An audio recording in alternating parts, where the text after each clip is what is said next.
So I think knowing yourself, kind of pinpointing your insecurities, actually makes you easier to be vulnerable. The key is knowing when you're distracting or enjoying. When you say money doesn't bring happiness, it's about coming back to yourself. What does that mean? Welcome to Conversations with JC, where deep questions lead to real answers. Hi, welcome Felicia. Thank you so much for being here. Thank you so much. I'm so glad to be here and I'm excited for this podcast. Thank you so much for sharing your healing journey through heartbreak, anxiety, and depression. Karena aku berasa banyak orang itu telah atau sedang mengalami hal yang sama ya.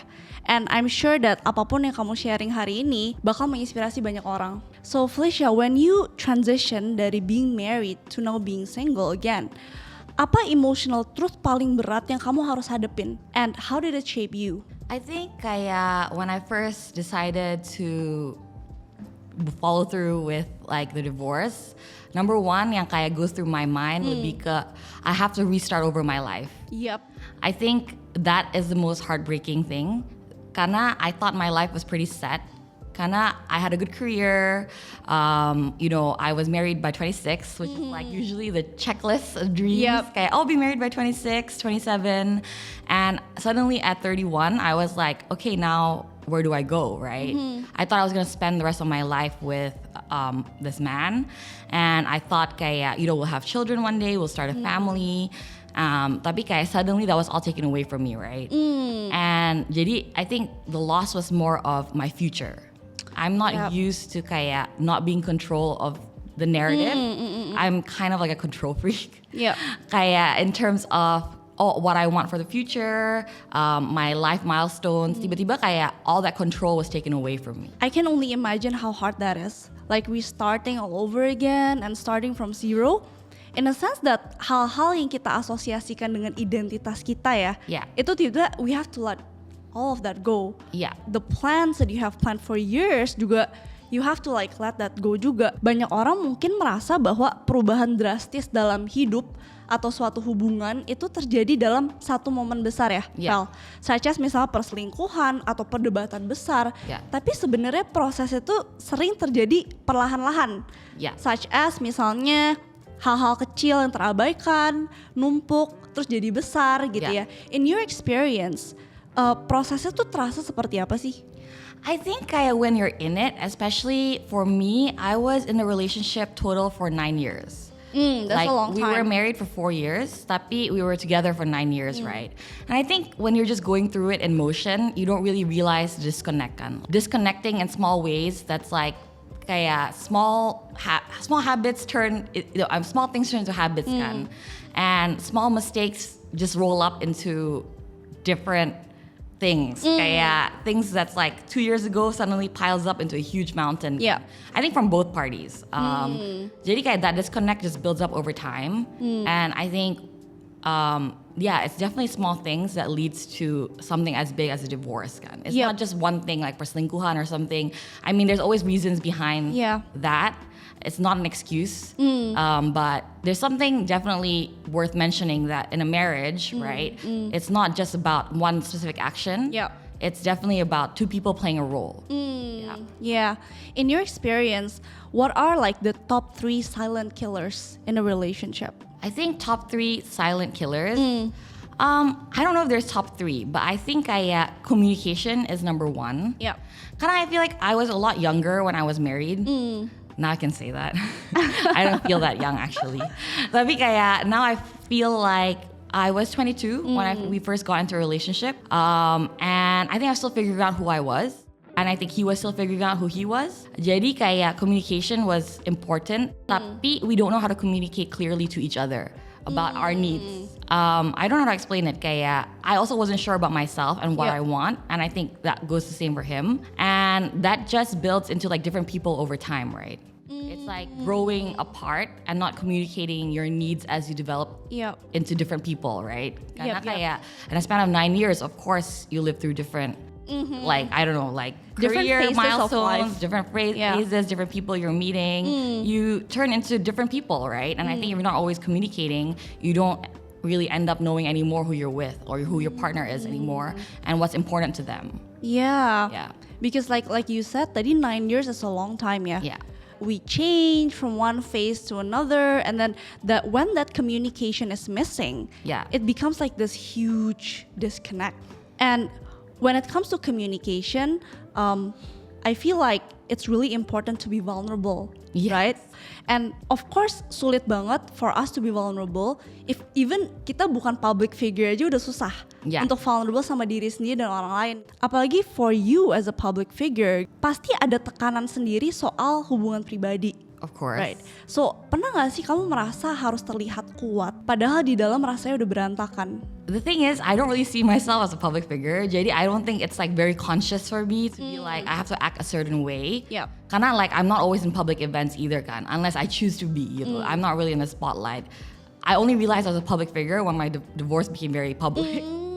It was more like, oh, I didn't know people cared so much. The realization like came later. Yeah, I was like, oh, I didn't know people cared so much about my personal life gitu kan. It was more like later. Jadi I think while I was in it didn't feel very public. It was more like, I know we were both key figures in our industry. Cuma I didn't realize how public it was. And then the divorce happened and I was like, okay, we're pretty public. And going back to your question, I guess kayak I was never scared of being vulnerable, to the public at least kan. Karena maybe I am generally quite extroverted, and I think generally I'm very genuine. Tapi I think vulnerability is even harder in the relationship sebenarnya. I find that that's actually the contrast. I don't find it that hard to be vulnerable publicly. Tapi when it came to like the relationship itself, there's ego kan. That is actually the part where I feel like it was harder to be vulnerable. Karena, you know, with the history and the relationship, I think when you're with your partner, sometimes it's like the vulnerability, like you don't, because they know so much about you, right? It's hard for you to admit even more faults when they've seen so much of you.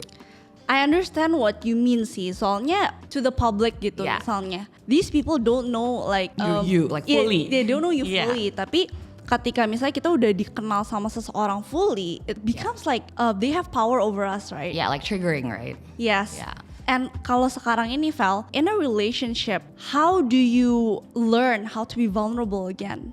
Okay, so this is something I think I learned through like a lot of therapy. I think it's not about being vulnerable, it's more about self-awareness. What triggers me to not want to be vulnerable gitu kan. Like what's my barriers? Kayak, for example, what's actually my insecurity that's making me not want to be vulnerable with a certain person? Okay, is it the way I don't feel enough? Or is it because I feel like they'll judge me for a certain thing? So I think knowing yourself and kind of pinpointing your insecurities and then kind of owning it and deciding, you know what, this is my insecurities, I'm going to work on it, actually makes you easier to be vulnerable. Exactly. I think that's so spot on. Karena knowing our insecurities is how we work through ourselves, Correct. Speaking of mental health, it's really important not to just talk about how to handle mental health issues, but also to know the symptoms when we need help. And you've shared that anxiety has been something that you've dealt with for years. Bahkan sebelum transisi besar itu terjadi, gimana caranya kamu ngebedain antara that anxiety yang you need help with banget sama stres biasa? Okay, so actually I'm clinically diagnosed with general anxiety. So it's actually not just that I have fears. Like I had my first panic attack when I was 12 years old. I didn't know what it was, and I think back then kayak orang-orang belum tahu tentang mental issues kan. What is a panic attack? What is anxiety disorder? Jadi actually I have anxiety disorder. So what that means is there's not necessarily a trigger. Kayak, oh, I'm afraid of small spaces and suddenly I'm anxious. I'm very stressed, jadi suddenly I'm anxious. So dari kecil tuh I learned more the symptoms of anxiety first. I see. Without knowing it's anxiety. It's like shortness of breath and like my heart beating really fast and I'm feeling like I was dying. Cuma I didn't know what to call it. It was like more, it felt like something was just wrong with me, right? It's like I was out of control and spiraling, but it wouldn't last very long. Because I learned the symptoms as a kid, and then, you know, as teens and going to college by myself in the US, kayak there's more education kan, kayak what mental health is, and lama-lama I realized, oh ternyata I have anxiety. And that's when kayak I'm like, okay, I'm okay actually. Naming it actually made me feel like I'm fine. This is like totally something other people have. Yeah. It's clinically diagnosed. Kayak doctors are on it. There's medication for it. There's therapy for it.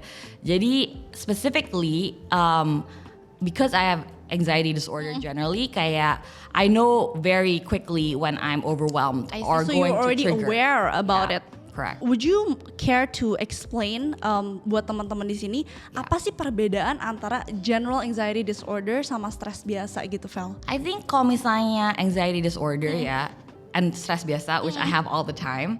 Stress biasa tuh biasanya I'm overthinking and I have so many questions. Yeah. Tapi it's all manageable. Like my emotion, kayak I can recognize it.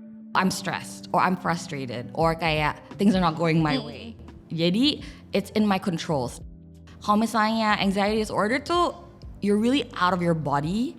It's out of body experience. You want it to stop, tapi you don't know how to stop it. Especially if you don't know the tools or never went to therapy. Kayak your breathing starts getting faster, your heart's just beating really fast. You feel like out of touch with the world. Kayak it's not really yours. Tapi obviously like breathing exercises help, staying in the moment help. Tapi those actually is something you need to learn through therapy or talking about it, right? Bringing awareness to what it is. Yep. Yeah, cuman it's very different. If you experience it, I don't know, have you experienced anything like that before? I personally haven't. Oh, okay. Jadi it's very different. You will recognize it right away. Karena it's not like a usual kayak, just I have a lot of thoughts in my head, nggak bisa tidur gitu. How do I explain it? If you ride a roller coaster and you're about to drop, you know that feeling? Oh yeah, it's very terrifying. Yeah, but it takes 10 minutes. Like 10 minutes of that feeling and it never drops. Yep. Or it drops, tapi there's nothing to drop. Tapi your body is just in a fight or flight, kayak with no real trigger. So you're kind of confused why you're feeling so frightened. So it makes you even more frightened. That makes sense. And did that happen a lot during like your relationship? How did you differentiate between the anxiety that came with the relationship or in general gara-gara kita sendiri gitu? Okay, jadi sebenarnya kayak anxiety disorder, like generalized anxiety, the trigger is also just general stress. Say you're in a cup kan, and your cup is already 3/4 full, kind of you're stressed. And then because you have generalized anxiety, it overflows and it triggers like a panic attack or an anxiety attack. That's how I can best kind of explain it.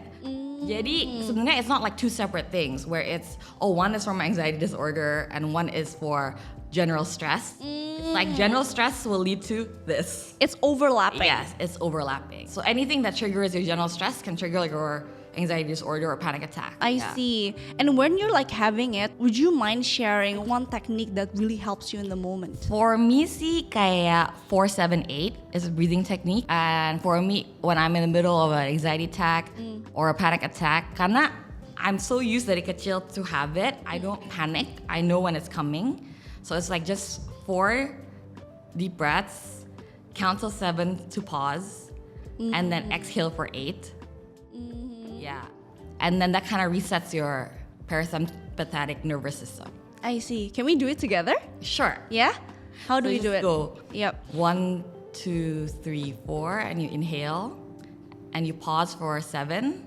1, 2, 3, 4, 5, 6, 7, and you exhale through your mouth slowly. 1, 2, 3, 4, 5, 6, 7, 8. I see. Wow, this is very calming. Yeah, it was a bit fast. Scientists and doctors, very kayak 4-7-8 is usually how you kind of come down and reset your nervous system. Yep, wow. Thank you so much for sharing. Yeah. I think a lot of people would find it helpful. I hope so. Really. When you say about how anxiety come up and you know the trigger, right? It's like you don't panic and you know the trigger. I feel like bagian tersulit untuk menghadapi transisi dalam hidup ya, itu adalah menghadapi diri sendiri. Right? Knowing our triggers, like you said, knowing our insecurities and knowing how to handle it.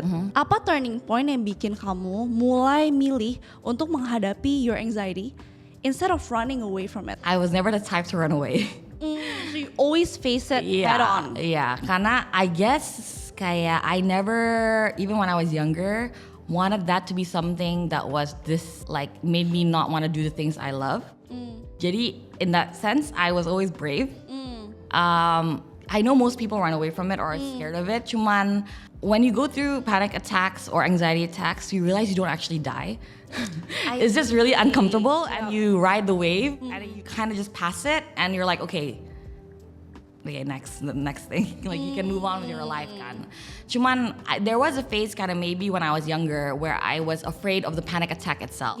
Karena I didn't know how to stop it kan. I didn't know what 478 was. I didn't talk to therapists.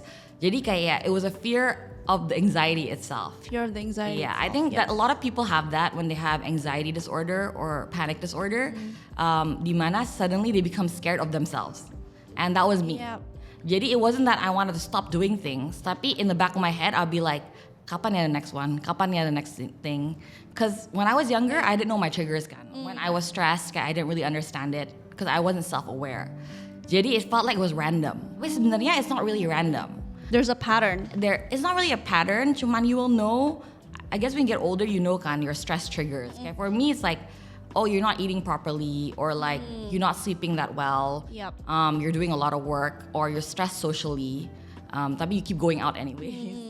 Jadi I think that self-awareness is important. Karena once you're self-aware, you know kayak your body's limits. Right. I think what people don't know that triggers anxiety sebenarnya is your limits sebenarnya. What's your social capacity, your mental capacity, your physical capacity for stress. And that's different for everyone kan. Definitely. Yeah. Jadi knowing that really helps manage your body being overwhelmed, overly stimulated. Yeah.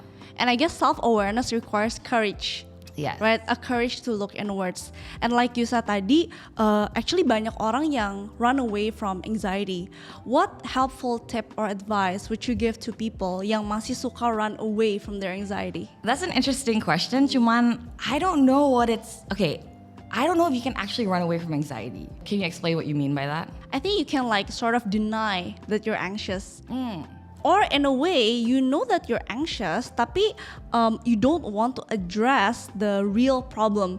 Jadi it keeps on coming up from the same root, tapi you kind of like avoid the main problem gitu loh, Fel. Yeah. Okay, so I think sebenarnya gini ya, I've seen that in a couple of people, dimana kayak they don't want to address the anxiety karena they might fear that it's weak. Tapi sebenarnya kayak in my experience ya, if you recognize your triggers and what's making you anxious and you admit that you're anxious, it goes way faster. So I guess if I had to tell people, it would be if you recognize your anxiety, it would just actually go way faster and you would be healed sooner. Yes, it's like you name the anxiety. Yeah.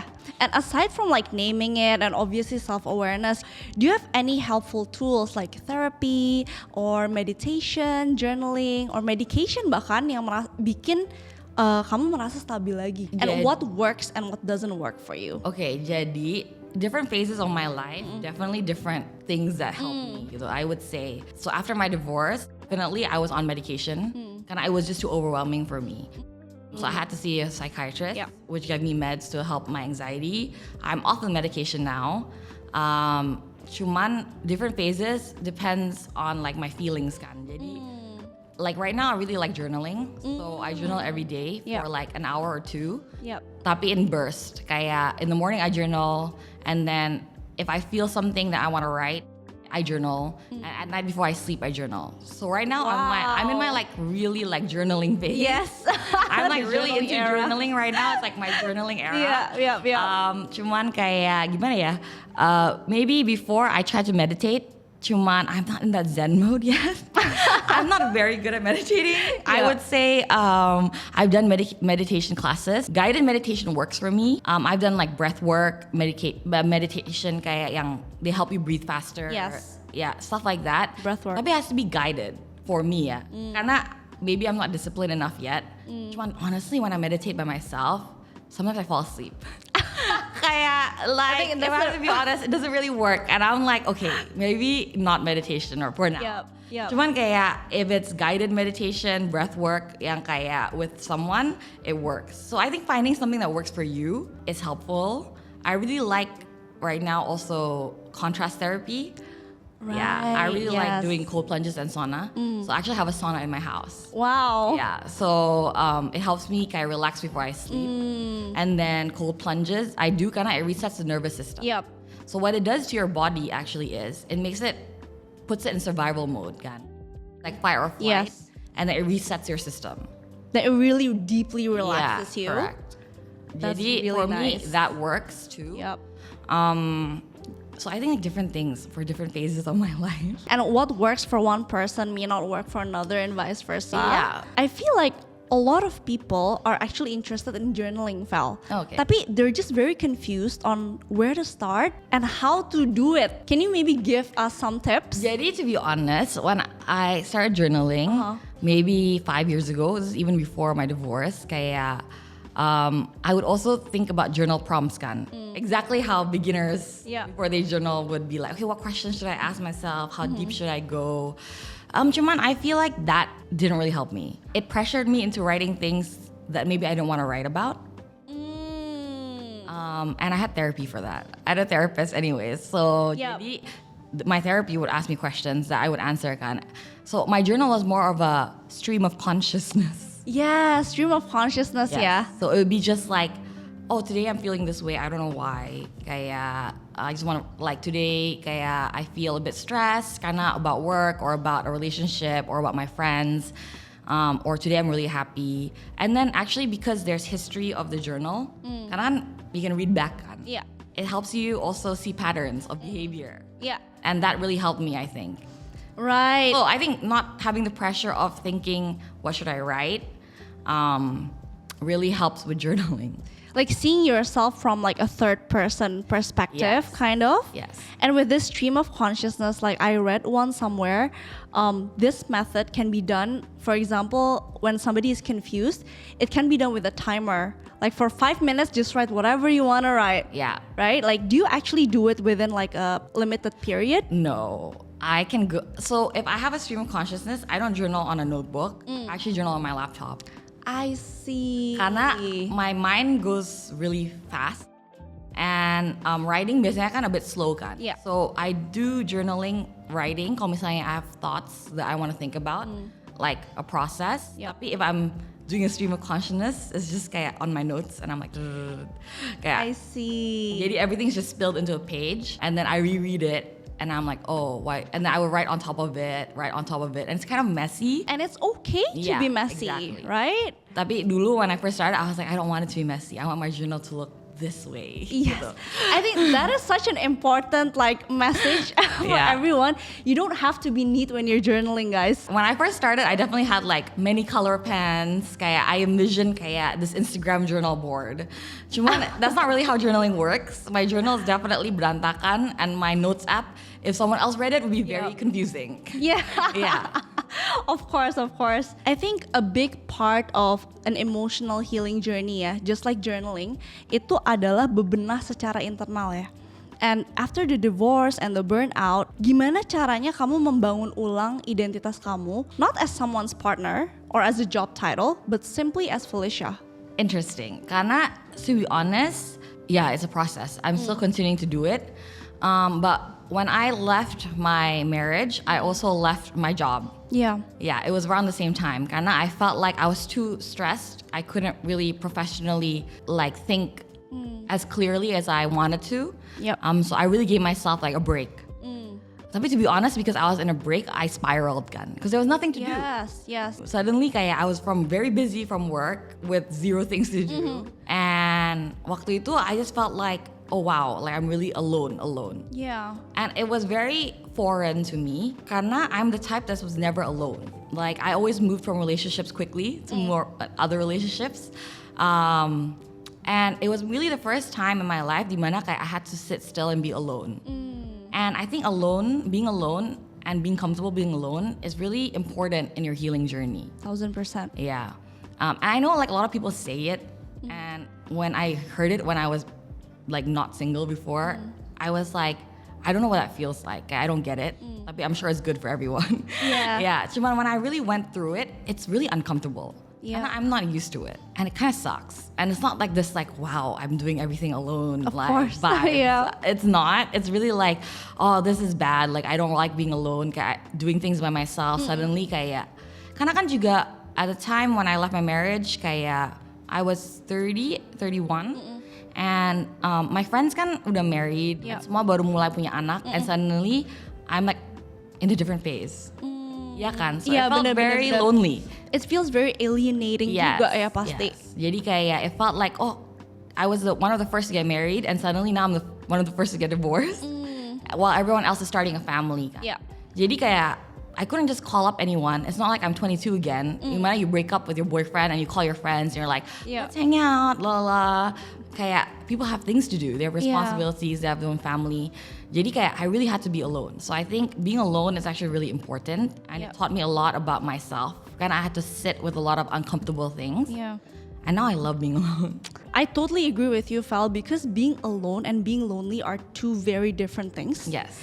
And so many people just are really afraid of being alone. Yes. And of course, it's very uncomfortable when you're alone with your thoughts. What did you do until you became comfortable with being alone? Maybe this could also help people who are afraid of being alone right now. Yeah, to be honest, kayak gimana ya? I think sitting through it, like sitting with your thoughts and letting yourself be uncomfortable. I had to practice it. I had to talk to my therapist. She told me that you have to sit with it. It's a wave. It's not going to be constant. And I think it's like exercise, kan? Yeah. Your mental health is like your physical health. It's definitely the same. The more you train it, the better you get at it. Right. Yeah. Exactly. So I don't think it's like a moment or I did something. It's just more allowing myself slowly to not be distracted. Yeah. Karena biasanya when I'm uncomfortable or my thoughts start doing weird things, I'm like, okay, watch TV, watch YouTube, do something else, distract yourself, ya kan? And that's very normal, and that's okay. Yes. Cuman sitting with it, maybe I would sit with it for a minute or two, and then, okay, distract myself. And lama-lama it's like, okay, I'm okay with 2 minutes, like 3 minutes, 4 minutes, 5 minutes. And lama-lama you just get better at it, and you're like, actually it's fine, and it just passes. Okay. Like for example, now when you're alone gitu ya, Fel, an hour deh. Let's just set that time to 1 hour. Like how do you not distract yourself? Because I feel like in this information era, pasti tangannya gatel banget ya. Yeah. To reach for your phone and just like look at Instagram and TikTok. Yeah. How do you not do that? I think the key is knowing when you're distracting or enjoying. That's a very important distinction ya. Karena sebenarnya for me, it's okay to enjoy social media. It's okay to enjoy what you're watching. Tapi are you actually running away? Or actually, like, you don't want to sit with your feelings? Or you're actually, oh, emang mau nonton konten gitu. I think there's a difference. And I definitely noticed that difference. Because sekarang it's not like I'm just sitting doing nothing in like silence, like a monk. Yeah. Cuman I realize more consciously lah when I am distracting versus while I'm just enjoying myself gitu. Lebih mindfully do things ya. Correct. Kayak misalnya bisa ada self awareness juga antara tadi yang Vel bilang enjoying dan distracting gitu ya. Jadi misalnya I'm distracting, I catch myself. Maybe I'll take a moment to journal and be like, I don't know what's really distracting me today or like what I'm running away from. Cuman I'm not comfortable like in the lonely silence or being alone right now. Stuff like that. Yeah. And that takes like courage to be comfortable with discomfort. Yes. And for me personally, I find that it helps, like cold plunge actually helps us being comfortable with discomfort. Correct. I don't know if you can like relate with that. Yeah, definitely. Right? Because like you said tadi, it puts you in like a survival mode kan. You Fight can't or think. flight nih. Yeah. Tapi when you're like just being in the cold and allowing yourself to feel the cold, approach it with curiosity instead of like just escaping it. Yeah. You're like kind of training your correct. muscle juga gitu. Correct. It forces you to be in the present state, right? Karena it's so cold, you can't think of anything and you're just surviving. It forces you to be present and it forces you to survive. Yeah. Then you kind of build resilience kan. Yep. And you know that means you're mentally strong. And I think it's important to have that note that, you know, mentally you're capable. For sure. And I mean, obviously you've gone through a lot, yeah, Fel. And after going through all that anxiety and all that loss, how has your relationship with yourself changed? Like, what do you say to yourself now that you never did before? I think I definitely love myself more. I accept my flaws and my insecurities and I want to work on it. Not that I'm just like, oh, this is who I am. It's more like, okay, like this is who I am today, but it doesn't mean that's who I am tomorrow. And because I've grown so much over a couple of years, I feel by the sheer impact of what the divorce did Yeah. to me.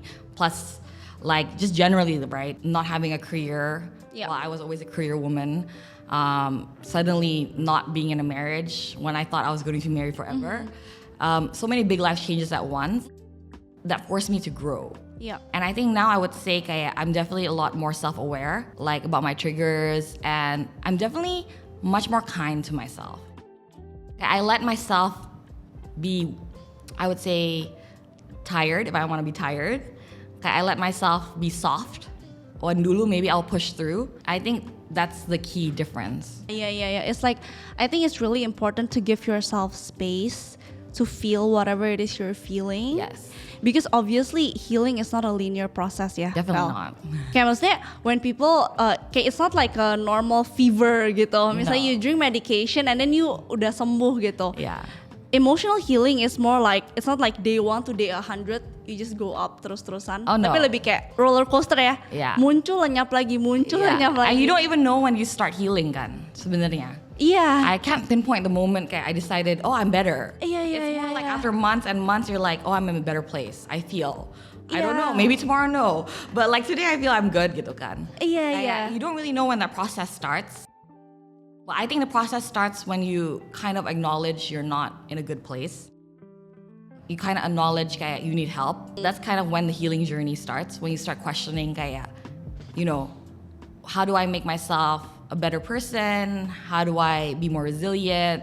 What do I want to know more about myself? So I think it's not linear, it's not clear. The answers are different for different people. Definitely. And I think one of the biggest challenges is finding a closure for ourselves, Fel. Closure. Yeah. It's I don't think you ever get closure. Exactly, right? And that's something yang kayak that uncertainty is something that a lot of people struggle with gitu loh. Right. With the end of a relationship, end of a career, whatever it is like. And coming to that, what is one thing, your main lesson from your ended relationship?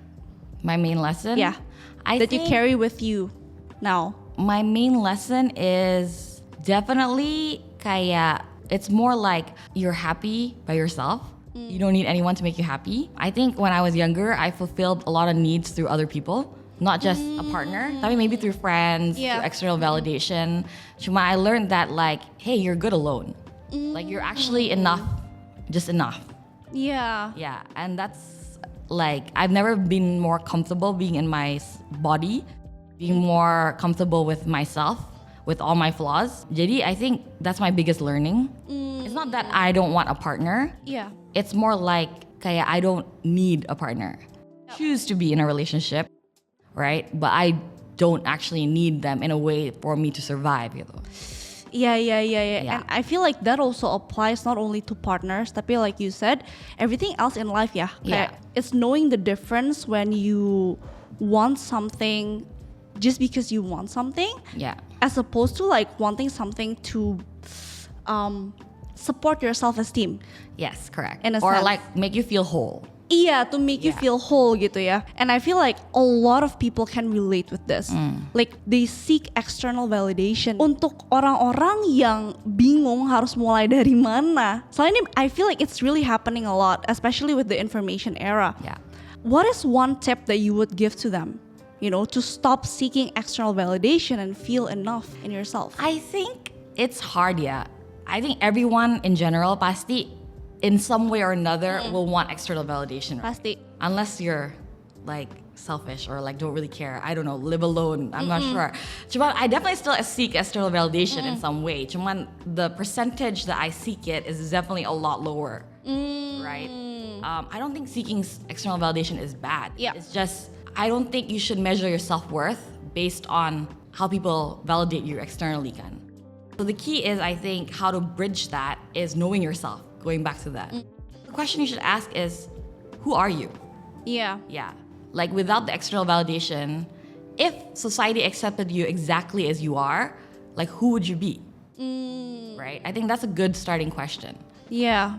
Without your partner, without your job, who are you? Yeah. Right?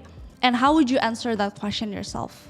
I guess for me, I'm someone, now I know that it's important for me to make a difference. I really care about making a difference emotionally, like as a human being and contribution-wise, maybe I'm in a phase of my life where I'm lucky enough where money is not an issue. I have to think about that. And that's only at a level where I feel only a certain percentage can feel kan. Like your basic needs are met, then you can think about these things, right? I think mental health is also in that category kan. A lot of people can't think about their mental health, not because they don't want to, but they don't have the space. And I feel like we both are in the category of where we're lucky enough that we can think about the bigger things, right? And so I feel like because we're in the space, contributing for me is really important because I've obviously been very blessed in my life, and so contributing back to society, not just through like monetization, but be making a difference, like an impact. That's something that I think for me is a North Star in terms of what I want to do with my life. I think that's a really profound answer, because you measure yourself not by your net worth in a sense, but by the impact you make in the world. Yes. And yes, definitely we're very privileged in the sense that we have fulfilled our basic needs, so that we can move upwards to like the higher self-actualization need. Kalau dibandingin Felicia dulu sama Felicia yang sekarang gitu ya, apa perubahan terbesar yang you feel gitu? Maybe it could be like a difference in values or principle. I think, to be honest, in terms of core principles, I've been true to myself, Dari, like forever. I think there's not a big change in values, but more a change in how I perceive myself and like what I know is important to me. Makanya kayak, like I said, making a difference is important. Yeah. Tapi it came after a while kan. Like in the beginning when I was younger, I wanted to be someone who was successful like in my career, and so I optimized for that. Yeah. And I was lucky enough to achieve that really quickly. And so now I'm at a place where I can think of other things. So it's about making a difference. And makanya kayak, you know, with Rise and Shine. Yeah, well, that's like the new thing I'm doing. Yes. Around mental health, media, which I'm launching. Yes. It's called Rise and Shine, the blind. You can stay tuned. Jadi I think it's around that. Tapi to be honest, I want to just extremely say I come from a place of privilege. I know a lot of people still think obviously what matters most is like basic needs kan. And after basic needs pasti masih ada all these things they want to do. And I'm only coming from a place that I've done all these things that I can say, oh, this is not important to me anymore. Do you know what I mean? Yeah. So is that like a perception change that you've had throughout the years? Yes. As in you've achieved all these things kan, career check, you know, and everything else gitu, yang survival gitu, and your perception of yourself juga change jadinya. Karena I realize no matter how much money you have, to be honest, you don't get that happiness. You know what I mean? I think maybe when I was younger, I thought about when I reach a certain level or do this and get this, I'll be happier. But not really. You always have to come back to yourself. I think that's such a profound point that you're bringing there, because I think a lot of people associate money with happiness, right? And when you say money doesn't bring happiness and it's about coming back to yourself, what does that mean? Kayak gimana ya? You think, because again, the point of external validation, you feel maybe if you look a certain way, you already achieve a certain status, you'd be happier. Somehow your problems in life are fixed. Tapi you get there and you realize the same problems still exist. And that's when you really have to do the work. You cannot solve an internal problem with an money. External solution. You have to solve your internal problem with an internal solution. You definitely need to look at yourself, like deep. There's nothing externally that can help you. What is like, when it comes to facing yourself, Fel, what is one emotion that you found hardest to face in yourself? My one emotion actually is anger. I have a hard time being angry. I'm not sure why. It's something I explore. I have no issues being sad. I cry a lot. I watch movies and I cry. I watch Korean drama and I cry. Tapi anger is something I'm not comfortable with. Yes. I think part of it is a fear of being rejected. Fear of being rejected. Karena when you're angry, you're actually expressing needs. I see. Yeah. So I'm not comfortable with anger. That would be my number one emotion I'm not comfortable with. Like sitting with anger. sitting with anger. Yeah. Like being afraid that when you express your needs, maybe with frustration or with anger, then you get rejected ya. Yes. Gitu ya. I want to know nih Felia, ada gak sih like a hobby or a habit that you find in your healing process to make you happy? Actually, kayak honestly, I'm happy a lot and I'm sad a lot. I don't find it as a state of thing that I'm chasing for. Karena every day I'm happy, there's moments I'm happy, and every day, not every day sih, I'm not sad every day. But there's definitely moments of glimpse of happiness every day. Yeah. And I think finding joy in little things, it sounds very cliche, but it's very true. Karena happiness is moments, right? Iya. But at the same time, sadness is also moments. Betul. It goes both ways. Tapi both are moments. It's not a state you're chasing for. I don't think you can be happy for prolonged periods. Yeah. Right? It's more like you eat ice cream and you're suddenly happy, right? You eat some of your favorite foods and you're happy. And that actually counts as happiness. And I realized this when I was, right after my divorce, I felt like I was really in a bad, like depressed state. But it didn't mean I didn't have moments of happiness. It wasn't like I was crying all the time. Yeah. There's definitely moments where I'm like, I'm so happy I'm here. Oh, I'm excited to see this concert. And then I'll go back home and I'll be like, I'm sad. Yeah. You know what I mean? It's not like it's a constant process. Of course not. Yeah. Tapi definitely the base level of happiness changes, definitely your life and what you're going through. Yeah. But it doesn't mean you can't find happiness and joy. Of course, yeah. What are little moments that you appreciate daily? I'm very easy to like get excited. Like I get excited really easily. Jadi kayak even small things kayak going to Pilates. And I feel like, oh, I'm so healthy today. I did an exercise. Oh, I'm pretty so happy. nice. Yep. And then I'm like, oh, I had ice cream in the morning. I'm rebelling and I'm like being a kid. You know what I mean? Cute. Kaya, like I had my ice cream today and it was in the morning. I had it for breakfast. It makes me kind of like, oh, now I'm an adult. I can do adult things and not like, eat ice cream only after food gitu. Yeah, small things like that yeah. makes me happy. Oh, that's so nice. Yeah. Do you do like a gratitude list on your journal? I have a gratitude note on my phone. Yeah. So anything that happens that's, I guess, out of the ordinary, I write down. So I make mental notes. You make mental notes. Yeah. So before we close, Fel, I'd love to ask you one last question. Sure. If you could say anything to your younger self, Felicia Kecil gitu ya, Yeah. apa yang bakal kamu sampaikan ke dia? I guess I'd be like, don't worry too much about anything. You can go through, you're really strong. You can go through anything. And like, whatever life throws at you, you've got this. Thank you so much, Fel, for this conversation. It's been such a meaningful one. I feel like you taught me how embracing all of our emotions in its entirety it can be scary, but it's what heals us most. Yes. So thank you so much. Thank you so much for It's having been a me. real honor having you here. Thank you so much for having me. Thank you. Kalau kalian suka obrolan deep talk kayak gini, please support me by liking, commenting, and subscribing to my channel. Until next time, and let's keep growing in love.